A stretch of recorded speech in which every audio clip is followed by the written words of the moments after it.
ధరణి వచ్చిన తర్వాత మీరు ఇచ్చిన రికార్డ్స్ మొత్తం కూడా ధరణిలో అప్డేట్ అయినాయా, ఏమైనా మార్పులు జరిగినాయా? మారింది 100%. మేము ఇచ్చిన రికార్డులకు ఇప్పుడున్న ధరణి సిస్టంకు తేడా 100% ఉంటుంది. గతంలో మేము ప్రభుత్వ భూమిని ప్రభుత్వ భూమి లాగానే రికార్డ్ చేసి ఇచ్చినాం. ఇప్పుడు అది ప్రభుత్వ భూమిగా లేదు, ప్రైవేట్ భూమిగా మారింది. ఆ లెక్కలన్నీ మా దగ్గర ఉన్నాయి. సమయం వచ్చినప్పుడు అన్నీ కూడా మేము బయట పెడతాం. ఎందుకంటే అట్లా ఎన్ని ఎకరాలు మారింది ప్రభుత్వ భూమి? ఇక అది ఇంత అంతా చెప్పలేము. మా రికార్డు ఉంది, అదంతా చూడాలి. అదంతా చూస్తే మాకు తెలిసిపోతుంది.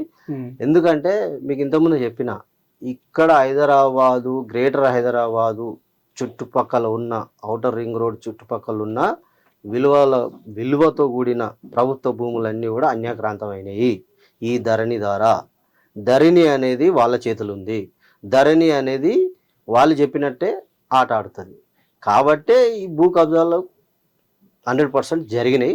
అది మేము ప్రూవ్ చేస్తాం. భూ రికార్డుల ప్రక్షాళనలో మీరు రికార్డ్స్ తయారు చేసినప్పుడు రాతపూర్వకంగా రాసిరా, లేదు మొత్తం కంప్యూటర్లో కొట్టి? లేదు, అప్పుడు మేము రాతపూర్వకంగా based on old record, physical verification ఇవన్నీ చేసి మేము ఒక రికార్డు తయారు చేసి కింది నుంచి, ఇంతకుముందు చెప్పాను కదా, ఒక వాచ్మెన్ నుంచి కూడుకుంటే కలెక్టర్ వరకు రాత్రి పగలు కష్టపడి దాన్ని క్షుణ్ణంగా పరిశీలించి విఆర్ఓలు కీలకంగా పోషించాల, తహసీల్దార్లు, ఆర్డీఓలు, కలెక్టర్లు అందరూ మమేకమై దాన్ని రికార్డు తయారు చేసి ఇచ్చినాం.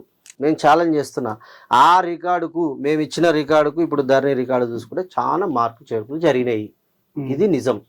ఆ రికార్డు మొత్తం ఇప్పుడు మీ దగ్గర ఉందా? ఆ రికార్డు మా దగ్గర ఎట్లా ఉంటుంది? మమ్మల్ని రద్దు చేసి మొత్తం బయట పెడతారు. ప్రభుత్వం దగ్గర ఉంది. అవినీతి జరిగిన రికార్డులు మా దగ్గర ఉన్నాయి. అవునాయి. అప్పటి నుంచి మమ్మల్ని రద్దు చేసినప్పటి నుండి, ధరణి రద్దు చేసినప్పటి నుంచి మేము ఇచ్చిన రికార్డులు ప్లస్ ఇప్పుడు ఏం జరిగింది అనేది. ఇప్పుడు ప్రతి గ్రామంలో రెవెన్యూ అధికారి ఉండే అండి, విఆర్ఓ ఉండే, ఖాళీ నోటితో చెప్పేస్తాడు ఏ సర్వే నెంబరు ఎవరి పేరు మీద ఉంది, ఎంత ఎక్స్టెంట్ ఉంది, ఆ రైతు ఏం చేస్తాడు, ఆ పంట ఏం పంట పండిస్తాడు, ఆ రైతు యొక్క స్థితిగతులు ఏంది మా విఆర్ఓ చెప్పగలుగుతాడు. కంప్యూటర్లో రికార్డులు భద్రపడాల్సిన అవసరం లేదు, మైండ్లో భద్రపడుతుంది. మైండ్లోనే వచ్చినప్పుడు బయట పెడతాను. 100% పెడతాం. ఆ సమయం ఎప్పుడు వస్తుంది? అతి త్వరలో వస్తుంది. అతి త్వరలోనే వస్తుంది. అతి త్వరలోనే ఈ ధరణి. ఎందుకంటే మేము చూస్తున్నాం, గతంలో ప్రభుత్వం ప్రవేశపెట్టిన, పాలకులు ప్రవేశపెట్టిన ధరణిని రద్దు చేస్తామని ఇప్పుడు వచ్చిన ప్రభుత్వం చెప్తుంది, ఇప్పుడు వచ్చిన కాంగ్రెస్ పార్టీ చెప్తుంది. మేము దానికోసమే వెయిట్ చేస్తున్నాం. ఈ ధరణిని కాంగ్రెస్ పార్టీ రద్దు చేయాలని మేము కోరుకుంటున్నాము. ఇప్పుడున్న ప్రభుత్వం రద్దు చేసి నిజమైన భూ రికార్డులు ఏవైతున్నాయో దాన్ని అంతా కూడా ప్రక్షాళనగా చూడాలి. అంటే గతంలో ఏం రిపోర్ట్ ఇచ్చారు, ఆ రిపోర్టు తర్వాత ఈ ధరణి వచ్చిన తర్వాత ఎన్ని మార్పు చేర్పులు జరిగినాయి, అక్రమాలు ఎన్ని జరిగినాయి అనేది ఇప్పుడు వచ్చిన ప్రభుత్వం మీద బాధ్యత ఉంది. అదంతా సరిదిద్దేది. ఈ విధంగా ధరణిని వెబ్సైట్ రద్దు చేస్తారా చేయరా? రద్దు చేస్తామని చెప్పారు.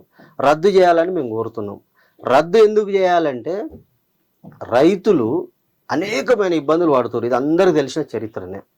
ఈరోజు ఒక రైతు బుడ్డగోసి పెట్టుకొని, రుమాలు చుట్టుకొని, సంకలో సంచి పెట్టుకొని, ఆ సంచిలో మలిగిపోయిన పేపర్లు పెట్టుకొని గ్రామం నుంచి సీసీఎల్ఏ గడిల వరకు రావాల్సిన పరిస్థితి అండి. ఎక్కడిది ఇది? ఎవరు చెప్పిన పరిస్థితి ఇది? తెలంగాణ అందుకేనా మనం పోరాడి తెచ్చుకుంది? అంటే మారుమూల గ్రామం నుంచి సీసీఎల్ఏ గడిల దాకా రావాలి. అంటే సీసీఎల్ఏ గడిలని నేను ఎందుకు చెప్తున్నా అంటే, గత పాలకులు దాన్ని గడిలోగానే, సీసీఎల్ఏ ఆఫీస్కు 100 మంది వస్తే గేట్లు వేసుకున్న చరిత్ర కూడా ఉంది. రైతులు వస్తే ఈరోజు రైతులు ఆ సీసీఎల్ఏ ఆఫీస్ చుట్టూ ఆ మెట్ల మీద, చెట్ల కింద, అరుగుల మీద పడుకొని ఉంటారు.